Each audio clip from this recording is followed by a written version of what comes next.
Non mais je suis en train d'halluciner là. Cristiano Ronaldo à l'Inter Miami. Doucement les gars, tranquille. L'Inter Miami surveillerait de près la situation de Cristiano Ronaldo à Al Nasser. David Beckham nourrirait le rêve de voir Ronaldo et Messi évoluer ensemble avant leur retraite. Mais Beckham frérot, j'ai envie de te dire, t'as le même rêve que nous. T'as le rêve de tous les fans de foot. Ça va être très compliqué, voire impossible de ramener Ronaldo à Miami et surtout de ramener Ronaldo dans l'équipe à Messi, je pense. Parce que qu'on se dise la vérité, les gars, les deux, je pense qu'ils vont jamais jouer ensemble. Et c'est grave dommage parce que quand ils étaient à leur prime, je comprends, même après leur prime, quand Ronaldo il était à la Juve, ou allez, quand il venait d'arriver à Al Nasser, mais là, juste avant leur retraite, ce serait tellement magnifique de les voir sur le même terrain avec le même maillot, représenter le même club. Ronaldo, moi je pense qu'il va quand même rester à Al Nasser malgré tout ce qui se passe en ce moment. Ça m'a l'air très compliqué pour lui de revenir en Europe, surtout qu'il a 41 ans. Aller en MLS, ça aurait été beau de faire des petits classicos comme à l'ancienne avec Messi, mais je pense pas qu'il va aller là-bas. Donc en vrai de vrai, je pense que Ronaldo, moi perso, je pense qu'il va prendre sa retraite à Al Nasser.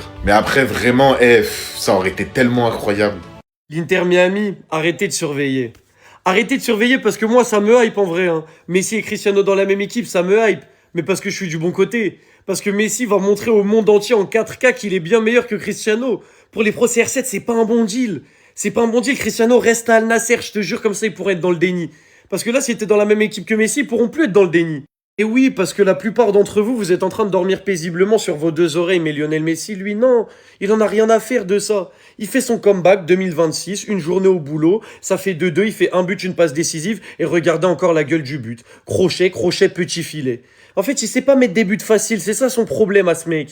22e année consécutive que Messi marque au moins un but sur l'année, rendez-vous compte de la longévité.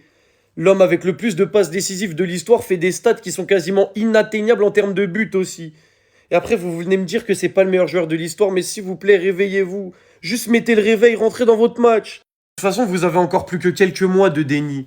À dire qu'il joue contre des peintres, etc. pour essayer de vous cacher le fait que Messi est encore le meilleur joueur du monde. Parce qu'à la Coupe du Monde 2026, en 4K Full HD, il va humilier tous vos joueurs préférés, qui jouent dans tous les plus grands clubs d'Europe. Déjà en Coupe du Monde des clubs, il a fait un bête de match contre le PSG, champion d'Europe en titre, personne n'a rien dit. Il a envoyé Nuno Mendes, il a envoyé le Paris Saint-Germain, il a fait un match de fou malgré la défaite. Ceux qui ont regardé le match, ils savent. Mais en Coupe du Monde 2026, quand il va humilier tous vos joueurs préférés en 4K Full HD, faudra plus faire les choquer et me parler de MLS et joue contre des peintres. Ce sera fini tout ça. J'imagine que vous avez tous vu l'info de CR7 suivi par l'Inter Miami, mais en vrai on veut pas trop BG. Non, en vrai, je sais pas pourquoi ils le suivent. En vrai, on veut pas nous. Moi, en tant que représentant des supporters de l'Inter Miami, non, on n'est pas intéressé BG. Peut-être essaye de chercher un autre club BG. Tu vois, peut-être trouve quelque chose d'autre ailleurs. Moi, à la toute base, tu vois, à la base des bases, la base virale VPS, à la base, voir CR7 et Messi dans la même équipe, je me suis dit que ça faisait vraiment une très belle fin de film.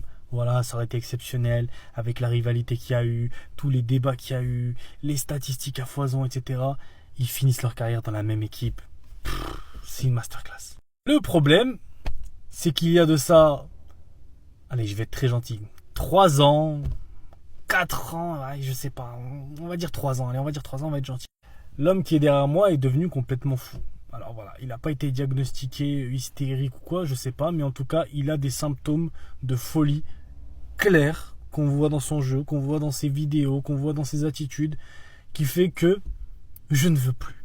Voilà, ça ne m'intéresse plus de voir CR7 et Messi dans la même équipe parce que CR7 va totalement bousiller ce truc qui nous ferait kiffer. Voilà, il va être bizarre, il va être en concurrence tout seul, il va être chelou, tu vois, il va chouiner. Enfin, ça va être bizarre, surtout s'il vient dans un club avant Messi, enfin non, après Messi, pardon. C'est-à-dire que le club se plie en 4 pour Messi et du coup CR7 vient après. Non, franchement, c'est pas grave, on n'a pas eu ce classique, c'est pas très grave. L'équipe, c'est officiel. L'Inter Miami suit de très près la situation de Cristiano Ronaldo à Al Nassr. Et le rêve de David Beckham serait de voir jouer Lionel Messi et Cristiano Ronaldo ensemble avant leur retraite. Et s'il y a des personnes ici qui ne sont pas hypées par cette annonce, je vous assure, vous devez arrêter de regarder le football, je vais vous expliquer pourquoi. Imaginez dans votre équipe, vous avez le meilleur passeur décisif de l'histoire et le meilleur buteur de l'histoire du football. Ça déjà, c'est une folie. Je n'ai aucun doute sur le fait que Cristiano Ronaldo et Lionel Messi, ils vont se trouver les yeux fermés. Ils vont s'entendre à la perfection parce qu'ils parlent le même langage, celui du football. Ici, tu as le numéro 10, un playmaker. Il va te distribuer des caviars à foison. Et Cristiano Ronaldo, on sait très bien l'instinct d'attaquant qu'il a. Il a ce truc où tu sais que la finition, c'est du 10 sur 10. Tout simplement, ça va fonctionner. Ça va donner des étincelles. Le mec, il a gagné 5 ballons d'or. Lui, il en a 8. Les Champions League, il en a 5. Lui, il en a 4. Coupe du Monde, Euro, tout ce que vous voulez. Ils ont tout remporté avec n'importe quelles équipes. Ils ont eu des équipes, des fois, elles étaient explosées au sol. Et aujourd'hui, vous voulez nous faire croire que Lionel Messi et Cristiano Ronaldo, avec tout ce qu'ils ont gagné, avec tout ce qu'ils ont vu comme équipe, partout où ils sont passés, dans tous les continents où ils ont joué, ils vont pas s'entendre, les deux là. Les deux meilleurs joueurs de l'histoire du football. Et il y en a certains qui arrivent à diviser, à nous dire oui, mais c'est parce qu'après, vous n'allez pas être contents, les pro-Cristiano. Arrêtez ça, s'il vous plaît. On va être refait de les voir jouer et j'espère que ça va arriver vraiment. Le Mesball est de retour. Le Mesball a joué cette nuit. Le Mesball a fait une passe D et un but. Que demande le peuple? On vous dit 9e ballon d'or, Coupe du Monde, finalissima, plus de 50 trophées en carrière. Les 1000 buts, vous allez les chercher aussi? Attention, le mec a ses 9 ans, à ses 13 ans, à ses 15 ans, à ses 20 ans, à ses 25 ans, à ses 30 ans, à ses 39 ans. Toujours la même chose. D'ailleurs, il aura aussi une passe décisive. Bon, je connais pas le nom du joueur, ça doit être un nouveau joueur, je vais pas faire semblant. Il a vu les Bernal marquer, il a vu Yamal marquer 5 matchs d'affilée, il a dit « c'est moi, le patron encore ». En tout cas, oui, c'est des vieilles équipes, il est en pro-retraite encore heureux. Inscrivez-vous déjà vous en district, ceux qui vont le critiquer, qu'on vous regarde au même âge. En tout cas, ce qu'il fait là-bas, il l'a déjà fait il y a quelques années ici. Vous voulez qu'on rappelle? Ses souliers d'or. Meilleur buteur, meilleur passeur des Classicos. Deuxième meilleur buteur, deuxième meilleur passeur en Ligue des Champions. S'il vous plaît, manquez pas de respect aux anciens comme ça. 50% de ces matchs où il finit homme du match, depuis 2009. Parce que partout où il passe, il gagne.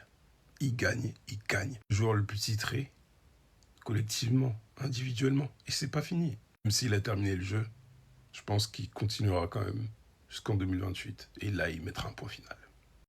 Les gars, il est de retour. Le grand Léo. Encara Messi. Il est de retour.